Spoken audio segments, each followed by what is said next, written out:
একটু রাজনৈতিক জায়গাতে আসতে চাই। এবার নির্বাচনে আমার কাছে মনে হয়েছে যে একটি ভালো দিক হচ্ছে যে জোটবদ্ধ নির্বাচনটা অনেকখানি উল্লেখযোগ্য আমার কাছে মনে, যদিও আগেও জোটবদ্ধ নির্বাচন হয়েছে, 20 দলীয় জোট বা 14 দলীয় জোট বা মহাজোট হয়েছে, কিন্তু এইবার আমরা দেখতে পাচ্ছি যে স্পষ্ট মহাজোট, ঐক্যফ্রন্ট, এ দুটোর মধ্যে একটা প্রতিযোগিতা, দুটো জোটকেই আসলে আলাদাভাবে আমরা দেখতে পাচ্ছি। এই জোটবদ্ধ যে ইলেকশন, সেটার জন্য আপনি এই নির্বাচনটাকে আরেকটু আলাদা মনে করেন কিনা? অবশ্যই এটি একটু একটা নতুন ডাইমেনশন। আগেও এই ডাইমেনশনটা ছিল, কিন্তু এইবারটা আরও বেশি পোক্ত হয়েছে। বাংলাদেশে যে দ্বিদলীয় যে ব্যবস্থা, আওয়ামী লীগ একদিকে, আওয়ামী বিরোধী আরেকটা রাজনীতি, আমরা কিন্তু এই দুই জায়গাতেই ঘুরপাক খাচ্ছিলাম। এখনও সেই জায়গায় নেতৃত্বে তারাই, কিন্তু বিষয়টি হচ্ছে যে এর মাঝামাঝি একটা স্পেস তৈরি করার কিন্তু সুযোগ তৈরি হয়েছে। মাঝামাঝি স্পেস এই জন্যে বললাম যে সমাজে কিন্তু নানা রকম পরিবর্তন এসছে।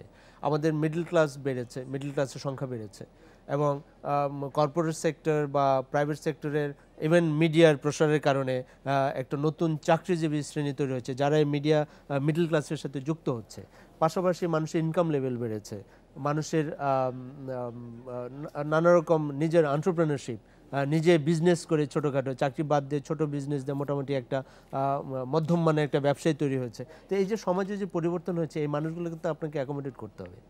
নতুন প্রজন্ম এসছে, কারণ যারা 90-এর পরে যাদের জন্ম, তারা এখন কি বলে পূর্ণবয়স্ক। তো এই যে মানুষগুলো, এই যে ছেলে বা মেয়েরা, তাদেরকে আপনার অ্যাকোমোডেট করতে হবে। তারা কিন্তু অনেক পুরনো ধাঁচের অনেক কিছু তারা নিতে চায় না, তাদের কিছু যায় আসে না ওগুলো নিয়ে। আপনি দেখবেন যে আজকালকার ছেলে মেয়েরা তারা কিন্তু কালোকে কালো বলতে পছন্দ করে, সাদাকে সাদা বলতে পছন্দ করে, একদম মুখের উপর বলে দেয়। এটা কিন্তু একটা ট্রেন্ড, এটা কিন্তু একটা হয়তোবা ভালো দিক, কারণ সেই জায়গাগুলোতে কিন্তু নানা রকম স্পেস তৈরি হবে। এই জিনিসগুলো আমাদের যারা মেজর পলিটিক্যাল পার্টি আছে তাদের কিন্তু বুঝতে হবে, এবং তারা সেটা বোঝার চেষ্টা করছে। এবার দেখেন 1 কোটির উপরে হচ্ছে তরুণ ভোটার, এবং অনেকে আছে ফার্স্ট টাইম ভোটার, এবং তারা বলছে, আমি ইন্টারভিউ করছিলাম রাস্তায় দাঁড়িয়ে, গতকালকেও ঢাকা বিশ্ববিদ্যালয়ে আমি দাঁড়িয়ে ইন্টারভিউ করছিলাম, সব ইয়াং ছেলে মেয়েরা, তারা বলছিল যে আগামীর বাংলাদেশটা আমাদের বাংলাদেশ। ইভেন সাম পিপল ওরা বলছিল যে দেখেন প্রচার প্রচারণা, ট্র্যাডিশনাল যে প্রচার প্রচারণা, এটা আই ডোন্ট কেয়ার। সত্যি তাই, এবার কিন্তু সেরকমই দেখা গেছে, বলে যে I don't care, I know what to do. তারা বলছে যে আমার এই পোস্টার দেখার দরকার নেই, আমার এই পোস্টার দেখার দরকার নেই, আই হ্যাভ আদার মিনস, অন্যান্য পন্থা আছে আমার সেটা জানার। So I don't need that. I don't need যে আমাকে বাইরে বেরিয়ে মিছিল করতে হবে। আই ডোন্ট নিড যে আমাকে খুব মাসল দেখাতে হবে যে না আমার, আই ডোন্ট নিড যে বহুত মানুষ আছে আমার কাছে, আমি জানি আমার সিদ্ধান্তটা কী নিতে হবে।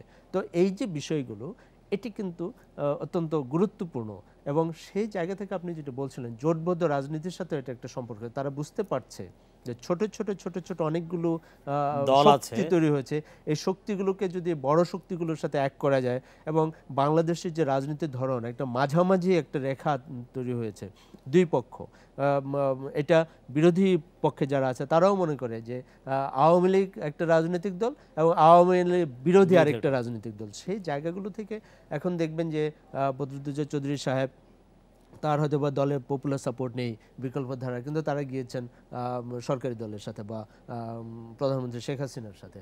আবার অন্যদিকে আরও ছোট দল আছে, তারা গেছেন ওই পাশে, বা অনেকে দেখা যাচ্ছে যে এই শক্তিগুলো কিন্তু অল্টারনেটিভ ফোর্সগুলো কিন্তু সামনে আসছে, এবং এইটা যখন বড় শক্তির সাথে এক হচ্ছে, তখন এই পলিটিক্যাল যে অথরিটি সোসাইটির উপর, সেটা কিন্তু আরো বেশি স্ট্রং হচ্ছে। আপনি কিন্তু প্রথমেই বলছিলেন যে শুধু ছোট শক্তিগুলো বড় শক্তিগুলোর সাথে হয়েছে তা কিন্তু না, ছোট শক্তিও কিন্তু বড় শক্তিকে লিড দিচ্ছে, সেই ঘটনাও তো এবার ঘটেছে। খুবই ইন্টারেস্টিং, কারণ আজকে দেখেন বিএনপির মতো একটা শক্তিকে একটি দল হিসেবে ছোট শক্তি, কিন্তু ব্যক্তি হিসেবে স্ট্রং, তার পেছনে কিন্তু তাদের দাঁড়াতে হচ্ছে, হ্যাঁ, তার ইমামতি তাকে মানতে হচ্ছে। কারণ হচ্ছে যে বড় দলগুলোকে এখন বুঝতে হবে যে কোথায় তাদের দুর্বলতা, কোথায় সমস্যা। আপনার সাথে আবার আলোচনা করব আমরা।